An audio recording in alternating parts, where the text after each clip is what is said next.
Who That was my first single I had ever put out. It didn't connect to radio because it was aggressive. It was just a real rap song with me rapping on it. And just like you said, by the time I released an album, finally got a release date from the label, by the time I had released the album, I didn't have a song that was connecting at radio. Workout was out, and it eventually was 2 times platinum. It was out, but it was nowhere on the charts. It wasn't connecting yet. So when I did those numbers, 220-something thousand or 217,000, nobody expected that. Nobody in the industry expected it. I didn't even know I was going to do those numbers. And what that was just a result of consecutive, nonstop touring, and also a combination of releasing free projects, which was really albums. So you take these mixtapes, these classic mixtapes, mixed with my touring, you develop a real fan base. The music business didn't know that. The industry didn't know that. The record label didn't know. Even though they'd seen 50 and other people do it on some level before, yes, they still didn't get how to do it. Yeah, they didn't understand it because 50, he had In the Club, which was a huge hit. I didn't have a hit. The industry mind state at this time, up until I dropped my album, was we sign an artist, we put the artist in the studio. When we feel he has a song that's ready, or he convinces us that this song is the one, we put this song out. If it connects, we give him a release date, we put him out, we see what happens. That if you didn't have a song that connected at radio and the music to the record label, why would you put out an album? Mm-hmm. They didn't see that when I go do these shows and it's 1,000 kids outside, or I'm going to Toronto and I'm selling it and it's 4,000 kids in Toronto, or I go to LA and it's 3,000. They don't see that. You know, they didn't know if that translated to sales. So what we learned is a real solid fan base is way more important than a record at radio or in the clubs, because you have rappers right now who would love to switch positions with me, but they're way hotter than me. They got way more songs than me on the radio. They got way more songs than me in the club. I go in the club, I go out a lot. When I go out in the club, I might hear they probably only playing my song because I'm in the club that night. I don't have a lot of club records that move the club. But I go in the club and I hear 1 million songs from this rapper, 1 million songs from that rapper, but that rapper can't sell the records I sell because he's not connecting to the people the way that I am. He is on the radio and he is when they want to party, but in terms of touring, in terms of saying the things that's going to affect their lives, in terms of an emotional connection, feeling they don't have that. So that's what led to those first week sales on the first album, which then changed the game. First things first, rest in peace, Uncle Fed. For real. My ducks, my swans, welcome to the pond.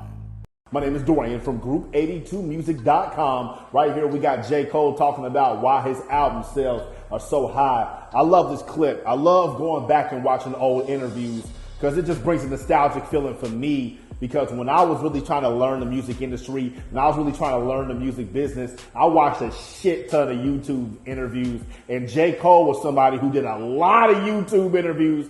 And you could just find all types of shit on this nigga where he just gives you the keys to everything. But you get to see people's progress, right? Like, this is the first time in music business history we can see people every step of the way and them giving us gems. Like, there's J. Cole interviews from when he first got signed and he did his very first freestyle, to when he dropped the warm-up, to when Finite Lights came out, to when Sideline Story came out, to when Born Center 2014, For Your Eyes Only, KOD, and then now the sit-down Big Brother interviews that he does with Lil Pump and artists like that. You can see his growth. You can see his evolution. But I want y'all to really pay attention to this. What he said was poignant because it changed the music industry. J. Cole, when he first came out, he was signed off of pure talent. This nigga ain't had no fans, man. He was from North Carolina. He graduated from St. John's up in Queens, New York. His manager, Eve, was from Queens, so they knew a few people, but wasn't no fan base at all. He got signed off of pure talent because J. Cole and Eve got their music in the hands of Kurt Lightburn. Kurt Lightburn got the music in the hands of Mark Pitts. Mark Pitts got in the hands of Jay-Z, and it just so happened at that time, Jay-Z was about to start Roc Nation. He had already had success with one producer, college rapper, Kanye. So let me get another producer, college rapper, J. Cole. And it worked out. With that said, no thanks. He had to build his brand from the ground up. And if you know anything about Dreamville, you know anything about Cole, this nigga is not like social media at all. And at that time, Twitter was kind of starting up and it was there, but Cole still was mad awkward on there. Like, I can admit this. I've studied this game. I studied the industry. I have went through all of J. Cole's tweets because he don't tweet that much. Go back and go through his timeline. Look at his very first tweet and you can see the progression. That nigga didn't even know how to use Twitter like he doesn't know how to use social media now. So what was he doing though? How did he establish a rapport? How was he able to sell 200,000 copies the first week? He built a fucking brand. The shit I've been telling y'all, you gotta build a strong ass brand. And that's what he did. He was doing shows. He was constantly connecting with the fans. He was talking to the fans. He was doing in-stores. He kept that touch with them, whether it was a college show, whether it was coming out at a Drake show, at a Wale show, at a Rihanna show. He was using the label as marketing for him to establish a relationship to connect with the fans. His first radio song, Who Dat? That shit didn't connect. Workout came out. That shit ain't really connect. It took a while. So he wasn't getting the play from having a big record. He was getting the play because he had album cuts and he built a brand. It's the same thing you need to do right now. Y'all so worried about these fucking playlists.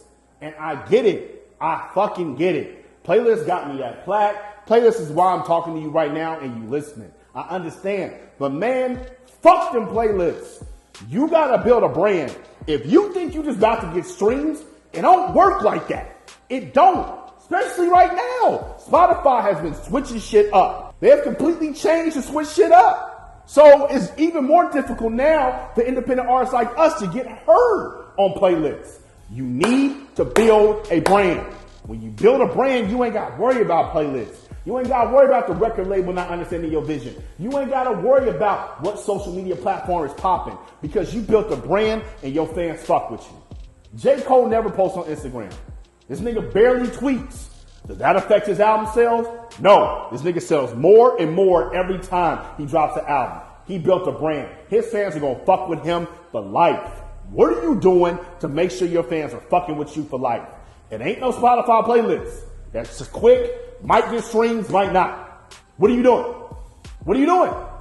That's why we got the packages. So if you're ready to build a brand and connect for real with your fans, click the link in the bio. Purchase more package for 60% off right now. I'm out the pod. Y'all stay true. About that. Always focus on my futures while you never see me look back. Late nights, early mornings, all the real ones fear that. Group82music.com.